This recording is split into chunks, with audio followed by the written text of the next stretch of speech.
우리를 돌보시는 하나님, 우리를 사랑하셔서 우리를 위해 열심히 일하시는 하나님, 지난밤 우리가 잠들었던 동안에도 주님은 여전히 우리를 위해 일하여 주셨습니다.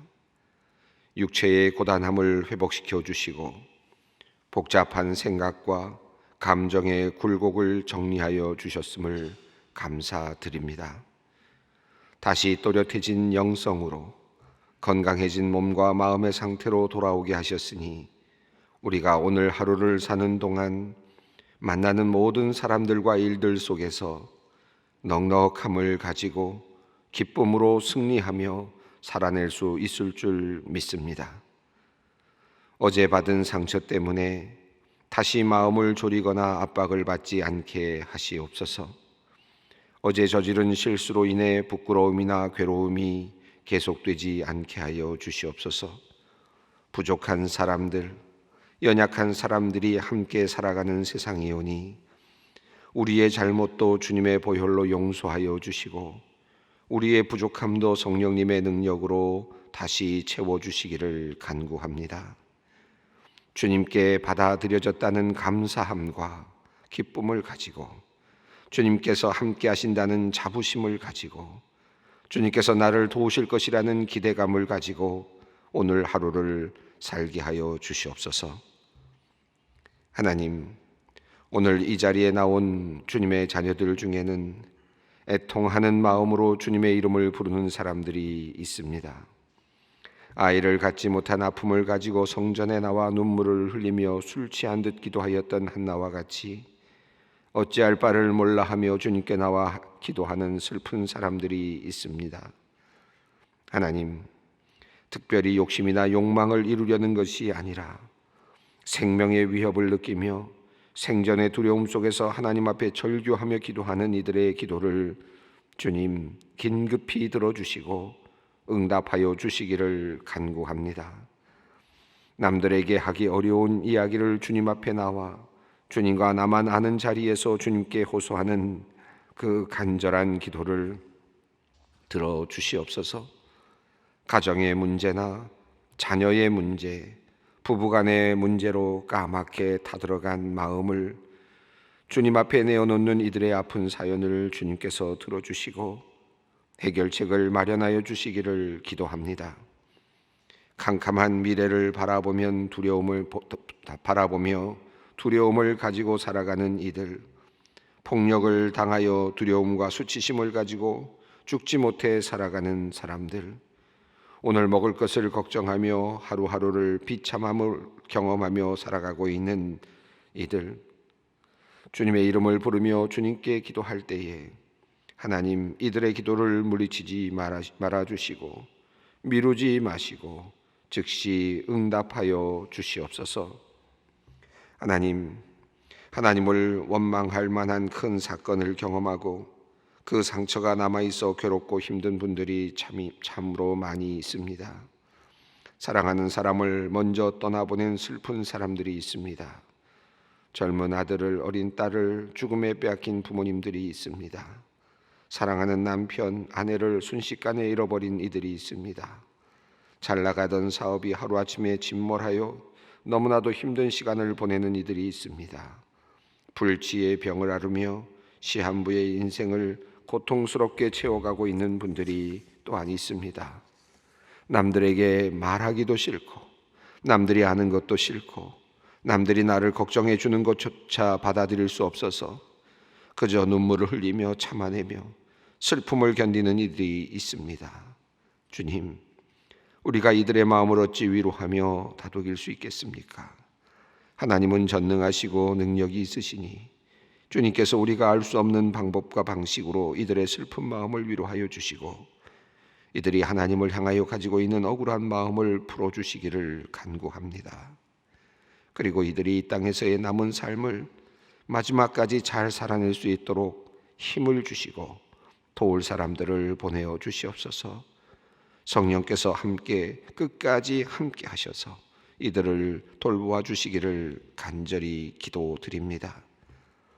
하나님, 최근 홍콩에서 중국 공산당이 만들려는 보안법을 반대하기 위하여 많은 이들이 거리로 나왔다는 소식이 들려오고 있습니다. 하나님, 이 땅에 인간의 존엄과 가치가 약화되는 일이 없기를 바랍니다. 자유와 민주의 귀한 가치가 사라지지 않았으면 좋겠습니다. 특별히 하나님을 인정하지 않고 인간의 자유와 민주적 가치를 인정하지 않는 유물론적 사회주의가 이 땅을 지배하지 않기를 원합니다. 또한 하나님이 아닌 돈을 숭배하고 재물을 따라 살아가도록 우리를 부추기는 물질 만능의 자본주의가 이 땅을 지배하지 않기를 원합니다. 인간을 끊임없는 분쟁과 투쟁으로 몰아가는 헛된 사상이 아니라 자기만 살겠다는 극단의 이기적 자기사랑, 자기 확장의 정신이 아니라 끊임없이 타인을 사랑하고 다른 이들을 위해 희생하는 참다운 가치, 주님께서 우리에게 보여주시고 가르쳐 주신 새 계명의 가치가 이 땅을 다스리게 하여 주시옵소서. 하나님, 우리나라가 코로나19로 단결된 모습을 보여주었지만 내부적으로는 여전히 정치적인 갈등과 이로 인한 분열이 많이 있습니다. 각자가 정치적인 관점이 있고 생각이 있겠지만 자신의 정치적 목적을 이루기 위해 거짓말을 하거나 사람들을 미혹하는 일이 없었으면 좋겠습니다. 자신의 입장에서만 바라보고 주장하는 태도가 아니라 다른 이들의 주장도 함께 생각하면서 함께 살아갈 길을 모색하는 정치인들이 되게 하여 주시옵소서. 특별히 우리나라의 언론인들을 위해 기도합니다. 이기적인 마음이나 주목을 받으려는 욕심으로 거짓말을 전하거나 사람들을 선동하지 않았으면 좋겠습니다. 이 세상을 바르게 인도하겠다는 마음을 가지고 소외된 이들을 도우려는 마음으로 국민들의 마음을 모으려는 의도를 가지고 진실의 바탕 위에서 바르게 보도하고 세상을 이끄는 언론인들이 되게 하여 주시옵소서.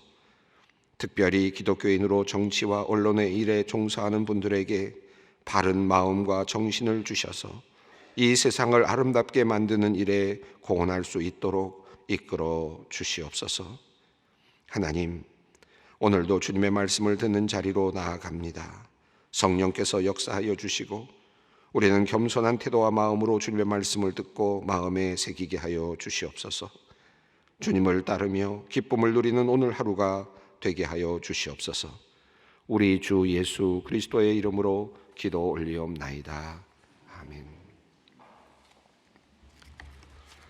오늘 주시는 말씀 창세기 33장 17절로 20절 말씀입니다. 창세기 33장 17절로 20절 말씀, 짧은 구절입니다. 우리 함께 봉독하겠습니다. 야곱은 숫곳에 이르러 자기를 위하여 집을 짓고 그의 가축을 위하여 우리간을 지었으므로 그 땅 이름을 숫곳이라 부르더라. 야곱이 밧단 아람에서부터 평안히 가나안 땅 세겜 성읍에 이르러 그 성읍 앞에 장막을 치고 그가 장막을 친 밭을 세겜의 아버지 하몰의 아들들의 손에서 베크시타에 샀으며 거기에 제단을 쌓고 그 이름을 엘헬로헤 이스라엘이라 불렀더라. 아멘. 오늘은 제법 짧은 구절입니다. 그런데 사실은 모든 이제 문제가 해결되는 그런 장면이죠.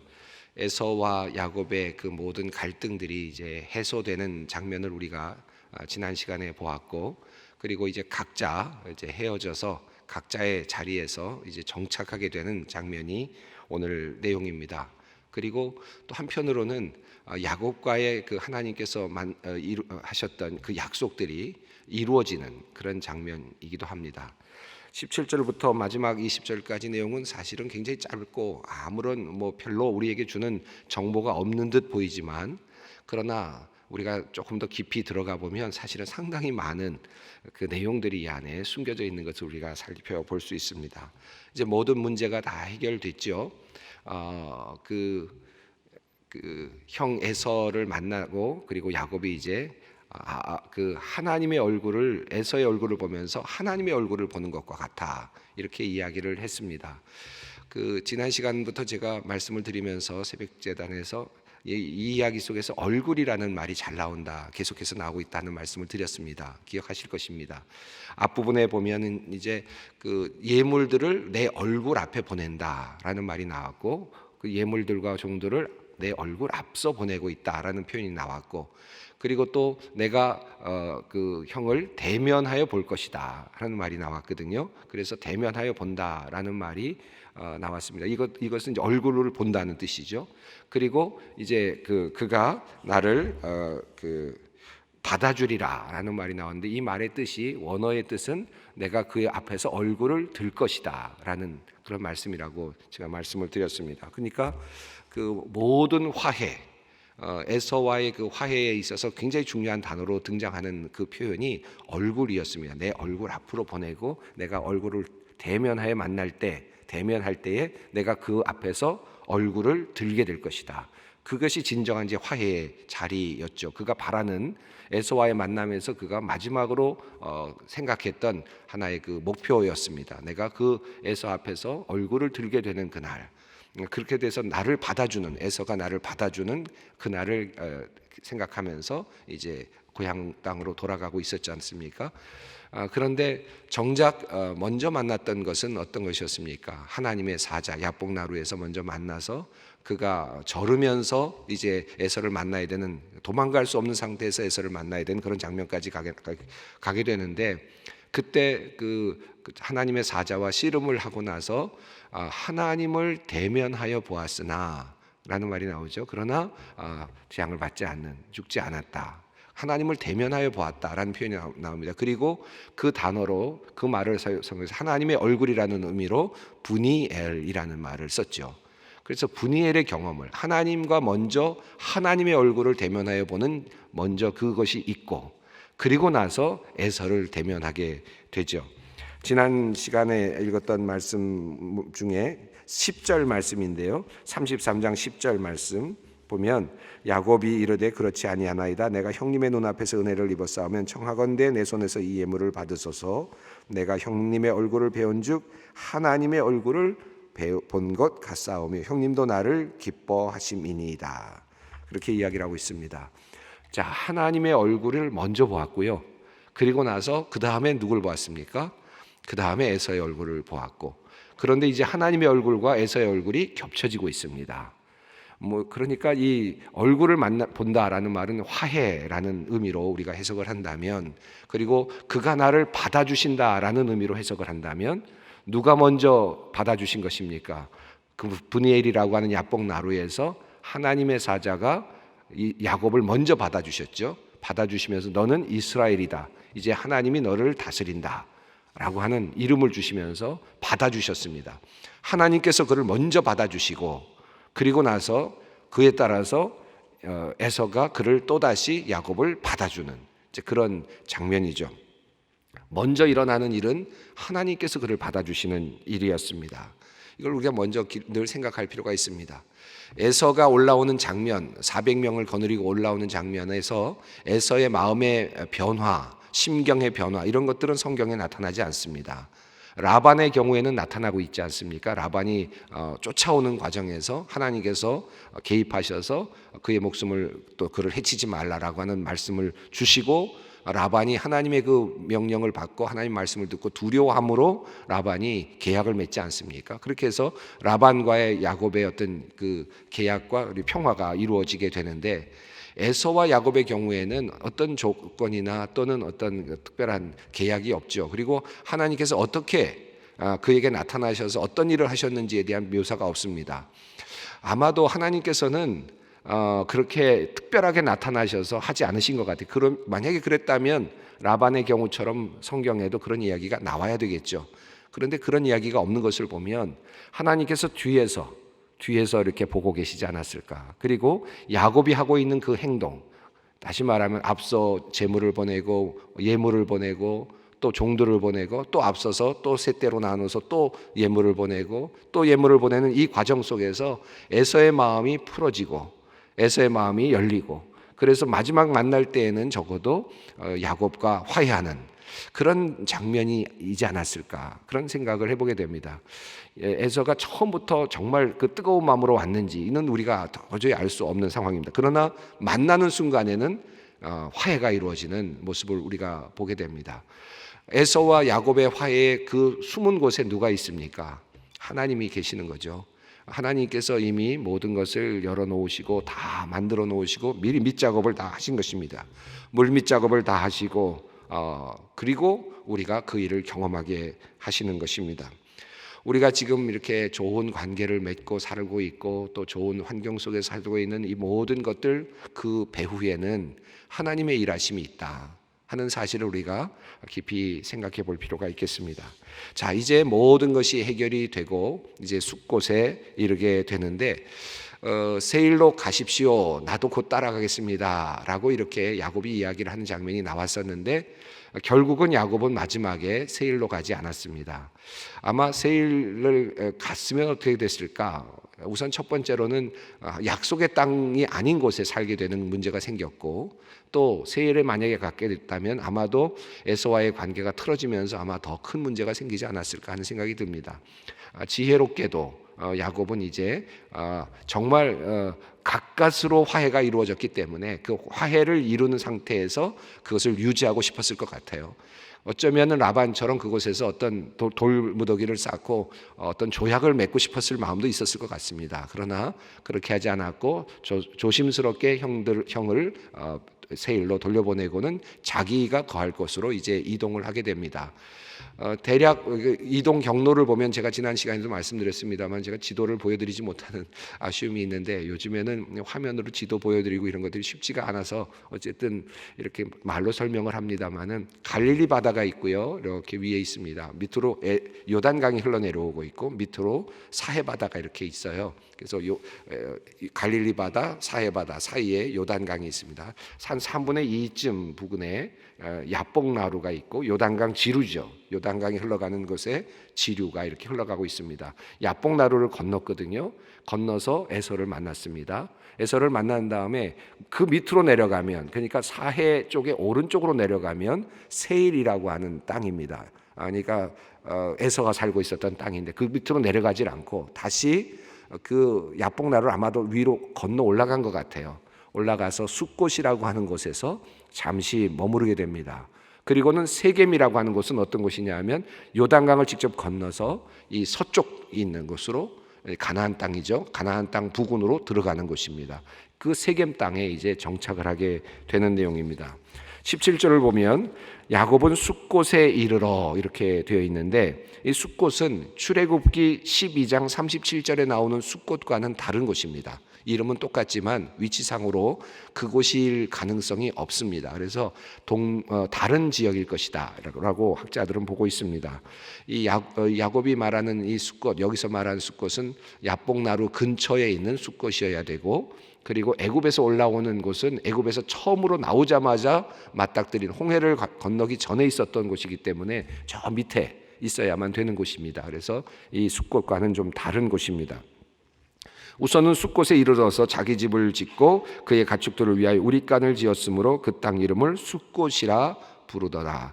야곱이 그가 그 에서에게 하는 이야기를 할 때 이런 얘기가 나오지 않습니까? 지금 어린 양들과 이런 것들이 도저히 지쳐서 이제 곧 죽을지도 모른다. 그러니까 긴 여행을 했다는 의미겠죠. 그리고 바쁜 여행을 했다라는 의미일 것입니다. 정착하지 못하고 계속해서 장막을 지면서 내려왔는데 이제 조금 마음의 안정을 가지고 쉬어야 될 필요가 있었던 것 같아요.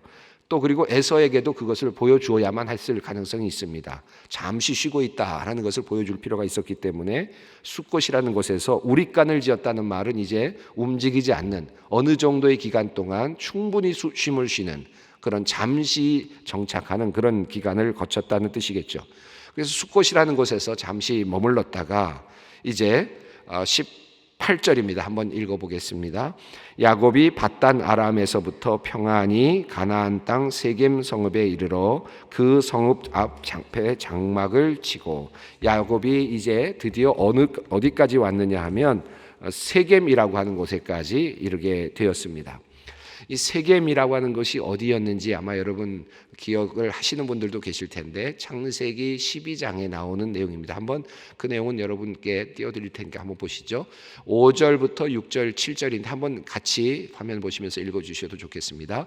아브라함이 그의 아내 사레와 조카 롯과 하란에서 모은 모든 소유와 얻은 사람들을 이끌고 가나안 땅으로 가려고 떠나서 마침내 가나안 땅에 들어갔더라.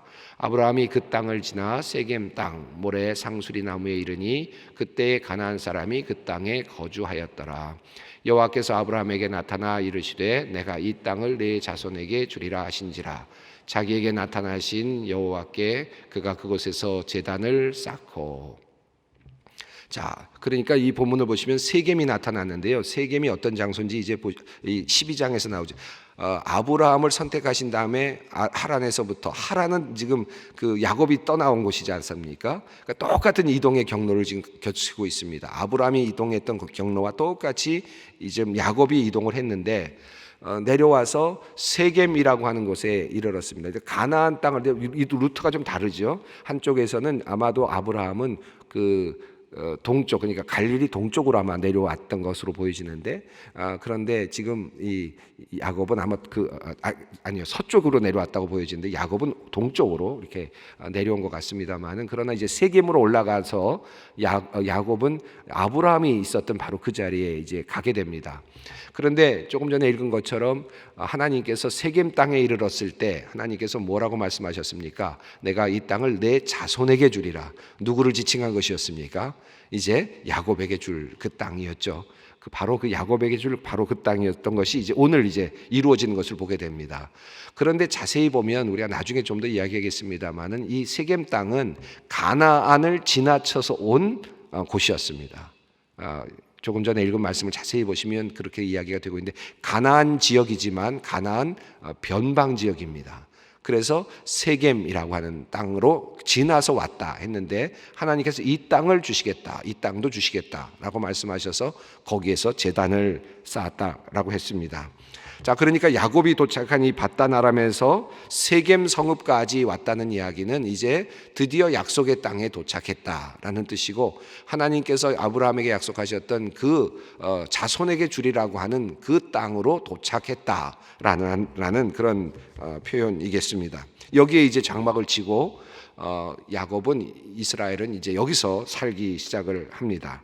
여기 18절에 이제 평안이라는 말이 나오는데 이제 뒤에 좀 더 우리가 살펴보겠습니다. 19절을 보면 그가, 함께 읽겠습니다. 그가 장막을 친 밭을 세겜의 아버지 하몰의 아들들의 손에서 백흐시타에 샀으며, 하몰은 나귀라는 뜻을 갖고 있는 나귀의 아들들, 그 당시에는 짐승 이름으로 사람 이름을 불렀다고 하죠. 하몰의 아들들로부터 그 땅을 샀다. 야곱이 땅을 샀습니다.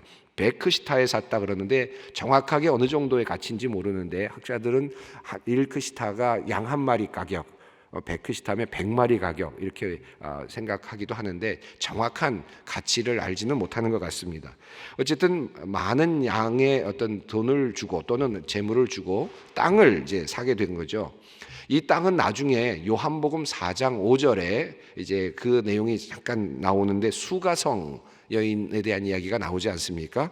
사마리아 여인을 이제 예수님께서 만나는 그 장면인데 거기에 우물이 하나 있었다라고 하는 말과 더불어서 거기에 4장 5절 부분에, 요한복음 4장 5절에 야곱이 그 아들 요셉에게 준 땅이 가깝고라는 표현이 나오는데 아마도 이 땅을 지칭하는 것 같습니다. 그래서 수가성이 정확하게 어딘지 모르지만 세겜 지역에 있는 어느 지역, 또 야곱이 가지고 있었던 그 땅, 야곱이 샀던 바로 그 땅이 아닐까라고 이렇게 추측을 합니다. 그러니까 지금 19절에 있는 이 말씀이 별것 아닌 말씀 같지만 그 장막을 친 밭을 세겜의 아버지 하몰의 아들에서 손에서 샀다라고 하는 이것이 나중에 요한복음 4장으로 또 이어지고 그 자리에서 예수님께서 수가성의 여인을 만나주시는 그런 장면과 연결이 됩니다.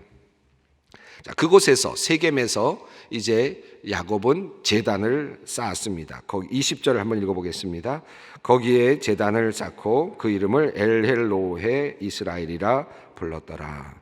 거기에 제단을 쌓았다. 이게 쌓았다라는 말이 나차부라는 단어를 썼는데 세웠다, 제단을 세웠다라는 표현이에요. 근데 이 단어가 이렇게 많이 나오지 않는다고 합니다. 이 나차브라고 하는 단어가 많이 나오지 않는데 여기에 계단을 세웠다라는 말이 나오는데 세겜에서 제단을 세웠다 이렇게 말이 나오죠. 근데 이 나차브라는 단어가 어디 또 두 번 나왔느냐 하면 베델 이야기에서 나왔습니다. 베델에서 28장 21절로 21절 한번 읽어보겠습니다. 내가 평안히 아버지 집으로 돌아오게 하시오면 여호와께서 나의 하나님이 되실 것이요 내가 기둥으로 세운 이 돌이 하나님의 집이 될 것이요 하나님께서 내게 주신 모든 것에서 10분의 1을 내가 반드시 하나님께 드리겠나이다 하였더라. 이 말씀과 더불어서 그 앞에 나오는 사실 말씀인데요. 앞에 보면 어떤 내용이 나오느냐 하면 계단이 계단에서 오르락 내리락 하는 이야기가 나오는데 거기 보면 계단이 세워졌다라는 표현이 나와요. 그래서 사닥다리가 세워졌다라는 표현이 나오는데 여기서 나차브라는 단어가 나오고 그 옆에 야곱 옆에 하나님이 서 계셨다 할 때도 나차브라는 단어가 나옵니다. 그러니까 서 계신다. 계단이 섰고 그리고 하나님이 서 계시고 이게 이제 같은 단어가 베델 사건에서 나오는데 그리고 나서 이어지는 본문에서 오늘 본문에서 이제 야곱은 거기에 제단을 세웁니다. 그러니까 이 제단을 세우는 거죠. 그래서 마치 베델에서의 경험이 이곳에서 이제 이루어지는 것입니다. 지금 조금 전에 읽었던 이 말씀을 보면 엘헬로헤 이스라엘이라고 하는 표현이 나오는데 이 엘헬로헤 이스라엘은 어떤 뜻이냐면 하나님이 엘이 이스라엘의 엘이 된다라는 뜻입니다. 엘로헤 이스라엘이라는 뜻은 엘은 그 당시에 가나안 땅에서 최고의 신으로 이름 붙여졌던 그 신인 이름인데 엘은 이스라엘의 엘이다 이런 뜻이에요. 그러니까 엘은 하나님 이스라엘의 하나님이 되신다라는 말인데 조금 전에 읽었던 베델에서 그가 어떻게 이야기했습니까? 나를 평안히 고향으로 돌아오게 하시면 하나님은 나의 하나님이 되실 것이요 이렇게 표현했잖아요. 이제 그것이 이루어지고 있는 것이죠. 엘헬로에 이스라엘이란 말에서 이제 세겜 땅에 평안히 도착했기 때문에 이제는 하나님은 나의 하나님이 되십니다라고 고백을 하는 겁니다. 그러니까 약속이 이제 이루어진 거예요. 그 엘헬로에 이스라엘에서 하나님은 이제 나의 하나님이 되실 것이다라는 표현이 나왔고 하나님이 나를 평안히 고향으로 돌아오게 하시면이라고 약속을 하지 않았습니까? 그런데 18절에 보면 성경은 그 단어를 넣고 있어요. 야곱이 박단 아람에서부터 평안히 가나안 땅 세겜 성읍에 평안히 도착했다. 약속이 이루어진 거죠. 그러자 야곱은 뭐라고 부릅니까? 이곳 하나님은 이 땅의 이름을 엘헬로에 이스라엘. 하나님은 이스라엘의 하나님이시다. 라는 것을 분명하게 이제 확인하고 이제 나의 하나님이시다. 라는 것을 분명하게 확인하고 하나님 앞에서 약속했던 내가 기둥을 세우고 돌을 세워서 이 땅은 하나님의 집이 될 것이요 라고 했는데 베델에서 그 집을 짓진 않지만 이제 세겜에서 그는 이제 하나님의 제단을 쌓고 있습니다. 약속을 이루고 있는 거죠. 약속이 이루어지고 있는 그런 장면이라고 할 수 있겠습니다. 아마도 이때부터 야곱은 10의 1을 하나님께 바치지 않았을까. 성경에 나오지 않지만 그가 했던 그 약속을 지키지 않았을까 하는 그런 생각을 해보게 됩니다. 오늘 본문 속에 있는 숨겨진 이야기들 제가 말씀드렸는데 평범한 이야기 같지만 그 이야기 속에서 이 지명이라든가 또 언어, 단어 하나하나 이 기도의 내용들 하나하나 이름들 하나하나에 그 모든 하나님의 그 역사, 하나님의 그 흔적들이 남아있는 약속이 이루어지는 것이 드러나는 마지막 장면입니다. 우리 인생에 있어서도 하나님의 약속이 이렇게 드러나고 우리의 삶의 어떤 자리가 약속이 이루어지는 자리들이 되었으면 좋겠습니다. 함께 기도하겠습니다. 하늘에 계신 우리 아버지, 아버지의 이름을 거룩하게 하시며 아버지의 나라가 오게 하시며 아버지의 뜻이 하늘에서와 같이 땅에서도 이루어지게 하소서. 오늘 우리에게 일용할 양식을 주시고 우리가 우리에게 잘못한 사람을 용서하여 준 것 같이 우리 죄를 용서하여 주시고 우리를 시험에 빠지지 않게 하시고 악에서 구하소서. 나라와 권능과 영광이 영원히 아버지의 것입니다.